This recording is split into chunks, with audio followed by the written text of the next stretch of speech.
नमस्कार। सरस्वती सागा में आप सबका स्वागत है। अभी हाल ही में हम हरिद्वार से राजस्थान के हाईवे पे होते हुए घर वापस आ रहे थे, तो एक अद्भुत नजारा देखने को मिला। हजारों की संख्या में लोग मोटरसाइकिल्स पे बैठ के, एक मोटरसाइकिल पे तीन तीन चार चार लोग बच्चों के साथ, और उसी मोटरसाइकिल पे उनका सामान भी लदा हुआ। कई हजारों लोग गाड़ियों में भरे हुए, गाड़ियों के ऊपर सामान लदा हुआ। कई लोग संग के संग पैदल जाते हुए अपने हाथों में लाल ध्वजाएं लेकर एक दिशा में जा रहे थे। पूछने पे पता चला कि भादवे सुद की दूज आ रही है और रामदेवरा में रामापीर का मेला लगने वाला है, और वहीं ये श्रद्धालु अपने मन में श्रद्धा के भाव लिए हुए जा रहे थे। कई श्रद्धालु रामदेव पीर के इस मेले में, क्या गुजरात, क्या एमपी, क्या राजस्थान, सिंध, पाकिस्तान, अफ्रीका, अमेरिका, दुनिया के कोने कोने से करीब 15 लाख लोग इस मेले में हर साल इकट्ठे होते हैं। गरीबों का राजा, सबका सहारा रामा पीर। जब इतनी श्रद्धा की नदी बहते हुए देखी मैंने, तो मेरे मन में भी एक जिज्ञासा हुई इस संत की कहानी जानने की। कैसे एक राजपूत राजकुमार उनका सहारा बना, जिसको समाज ने एक कोने में धकेल दिया था। तो ऐसे ही रामा पीर की कहानी आज चर्चा करते हैं, लेकिन उससे पहले कृपया चैनल को सब्सक्राइब करें, और अगर ये वीडियो अच्छा लगे तो एक लाइक और कमेंट भी जरूर करें। आज एक बहुत ही प्रसिद्ध भजन गुनगुनाने का मन कर रहा है। हेलो मारो सांभलो, रणु जेरा राजा, अजमाल जीरा कंवरा, रानी मेणा देरा लाल, रानी नेतल रा भरतार, मारो हेलो सांभलो जी। उनका वो लीलन घोड़ा जिस पे रामदेव जी सवार रहते हैं, उसका चित्र आंखों के सामने अविरत आ जाता है। रामदेव जी का जन्म हुआ विक्रम संवत 1409 यानी कि 1352 एडी में राजा अजमाल जी के घर में। रामदेव जी के पिता पोखरन के राजा अजमाल तोमर थे। पृथ्वीराज चौहान, उनका नाम आपने जरूर सुना होगा। कहीं ना कहीं अजमाल जी के परिवार की डोर भी इसी परिवार से जुड़ती है। पृथ्वीराज चौहान के नाना अनंगपाल दिल्ली के शासक थे, और उनकी सिर्फ 2 बेटियां थी, बेटे नहीं थे। उनकी एक बेटी की शादी उस वक्त के अजमेर के शासक सोमेश्वर चौहान से हुई थी, और उन्हीं के बेटे थे पृथ्वीराज चौहान। अनंगपाल ने पृथ्वीराज चौहान को गोद लिया और दिल्ली का शासन उन्हें दिया। उनके जो बाकी की जागीर थी, उन्होंने अपने परिवार के, अपने कजिन्स में बांट दी, और उसी में एक थे अजमाल जी के दादाजी। अजमाल जी की शादी मैणा दे से हुई थी, जो जैसलमेर की राजकुमारी थी। लेकिन उनके कोई बेटा नहीं था, उनकी बेटियां ही थी। एक बार अजमाल जी रास्ते से जा रहे थे, तो उनके राज्य के कुछ किसान जो सुबह सुबह खेती के लिए आए हुए थे, सावन का महीना था और खेती के लिए बाहर निकले हुए थे, उन्हें देख के वो वापस मुड़ गए। अजमाल जी को बहुत अजीब लगा और उन्होंने कारण पूछा। कारण पूछने में उन किसानों ने बताया कि बुरा मत मानिएगा, लेकिन आप अपने वंश को आगे नहीं बढ़ा पाए, एक पुत्र पैदा नहीं कर पाए, तो हमारी खेती पे आपका बुरा असर पड़ेगा, इसलिए आपका मुंह देख के हम खेती की शुरुआत नहीं करेंगे। ये उस वक्त की समाज की कुछ सुपरस्टिशंस थी, कुछ गलत मान्यताएं थी। लेकिन अजमाल जी को इस बात का बहुत बुरा लगा। उन्होंने शिव से, वो शिव के बहुत बड़े भक्त थे, आराधना की, और शिव ने उन्हें मार्गदर्शन दिया कि द्वारकाधीश जाओ और कृष्ण से मांगो, वो तुम्हारी इच्छा जरूर पूरी करेंगे।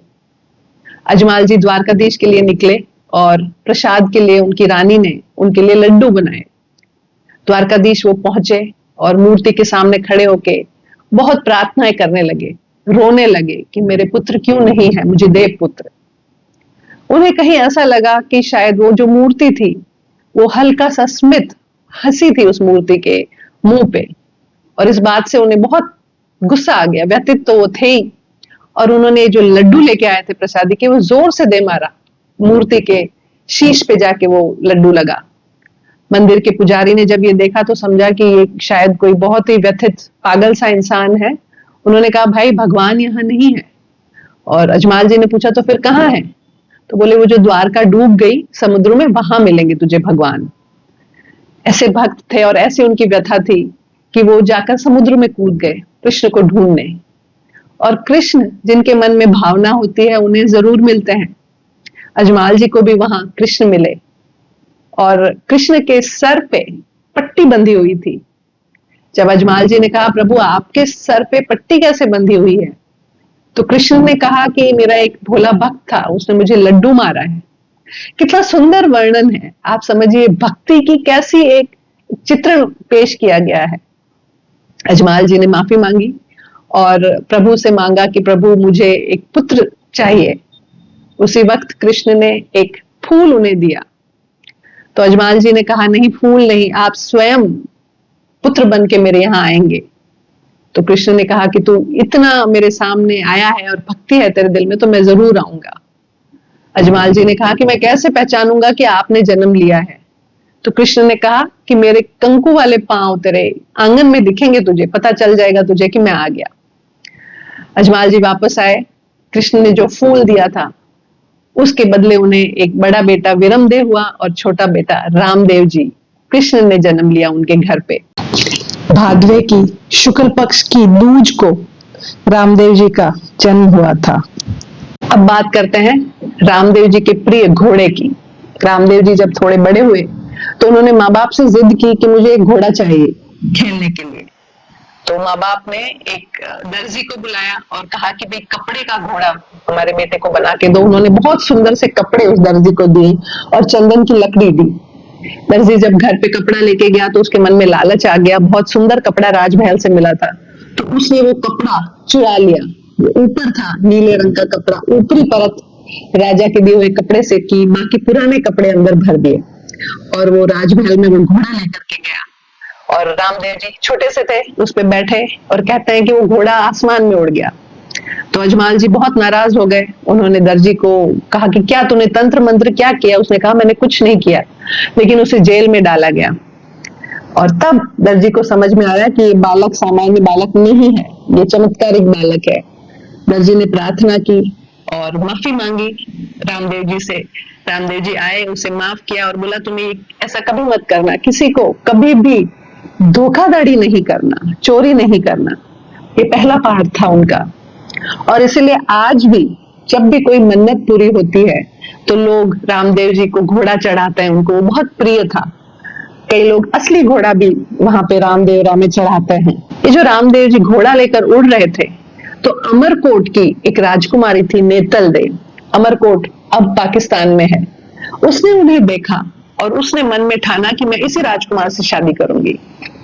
और उसने अपने पिताजी से ये इच्छा व्यक्त की कि आप संदेशा भिजवाइए, मुझे शादी करनी है। नेतल दे बहुत कुरूप थी, वो अगली थी, उनके पांव से वो चल नहीं पाती थी, वो हंचबैक थी, उनकी ढूंढ थी, तो दिखने में वो अच्छी नहीं थी। तो पिताजी के मन में संदेह आया कि ऐसी लड़की की शादी कैसे अजमाल जी स्वीकार करेंगे, ऐसा रिश्ता। लेकिन फिर भी बेटे की जिद के आगे उन्होंने ये रिश्ता भेजा। अजमाल जी असमंजस में थे, लेकिन रामदेव जी ने कहा कि नहीं, मैं शादी यही करूंगा। और जब वो शादी करने गए तो कहते हैं कि जब हस्त मिलाप हुआ तब नेतल दे की सारी जो खामियां थी वो खत्म हो गई और वो बहुत सुंदर दिखने लग गई। यहाँ भी एक पाठ ही है कि जो सुंदरता होती है वो मन की होती है, शरीर की सुंदरता नहीं होती। रामदेव जी ने अपने जीवन में एक नियम बनाया था। उस वक्त समाज में ऊंच नीच की प्रथा, कुप्रथा बल्कि बहुत फैल गई थी। यहाँ तक कि जो छोटी जाति के लोग जिन्हें कहा जाता था, शूद्र जिन्हें कहा जाता था, उन्हें पेड़ की छांव में भी अपने साथ ऊंची जाति के लोग खड़ा होने नहीं देते थे। बहुत ज्यादा भेदभाव आ गया था समाज में, उसे रामदेव जी ने खत्म किया। वो उन्हीं के साथ बैठते थे, उठते थे। बल्कि एक शूद्र स्त्री डालीबाई, उसे उन्होंने अपनी बहन बनाया था। गायें चराती थी, उसे भी बहन बनाया था। इसकी वजह से उनके जो अपने रिश्तेदार थे वो भी उनसे बहुत नाराज थे। एक कुम्हार का बेटा जिसको सांप खा गया था, उसको जीवित किया रामदेव जी ने। तो आज भी रामदेवरा में ये परंपरा है कि जो भी कुम्हार वहां मिट्टी के बर्तन बनाता है तो रामदेवरा की मिट्टी उसमें जरूर थोड़ी सी मिलाता है। उस वक्त इस्लाम के बहुत चर्चे थे भारत में। जो शूद्र वर्ग था वो बहुत बड़ी संख्या में इस्लाम को अपना रहा था, लेकिन रामदेव जी के आने से वो पूरा शूद्र वर्ग हिंदुइज्म की तरफ मुड़ने लग गया। ये बात जब मुस्लिम पीरों को पता चली तो उन्हें लगा कि इस बात को रोकना होगा। कहते हैं मक्का के 5 पीर आए रामदेव जी की परीक्षा लेने और उन्हें रोकने। रामदेव जी के यहाँ पहुंचने पे पीरों ने कहा कि तेरे क्या चमत्कार हैं। तो रामदेव जी ने कहा कि पहले आप खाना खा लीजिए और फिर बात करते हैं। तो मक्का के पीरों ने कहा कि हम खाना हमारे जो बर्तन हैं उसी में खाते हैं, और वो बर्तन तो हम मक्का में हमारी अलमारियों में छोड़ के आ गए। तो रामदेव जी ने उसी वक्त कुछ ऐसा चमत्कार किया कि वो बर्तन उनके हाथों में आ गए, और ये देख के कहते हैं वो पीर गदगद हो गए और उन्हें भी यह आभास हो गया कि ये सामान्य मानवी नहीं है। तो उसी वक्त रामदेव जी के पांव में गिर गए और उनके भक्त बन गए। आज भी जहाँ पे रामदेव जी की समाधि है उसके थोड़े ही पास इन 5 पीरों की भी समाधि है, और इस तरह से रामदेव जी रामा पीर भी कहलाए, हिंदुआ पीर भी कहलाए। पाकिस्तान में भी इन्हें लोग पीर मानते हैं, रामशाह पीर, हिंदुआ पीर मानते हैं। विक्रम संवत 1442 यानी 1385 एडी में 33 वर्ष की उम्र में रामदेव जी ने यह निर्णय लिया कि वो जीवित समाधि लेंगे। उनकी बहन डालीबाई को जब ये बात पता चली तो वो भागी आई और बोला कि गुरुजी ये जो आप खोद रहे हो समाधि के लिए वो मेरे लिए है, और रामदेव जी से पहले उन्होंने समाधि ली।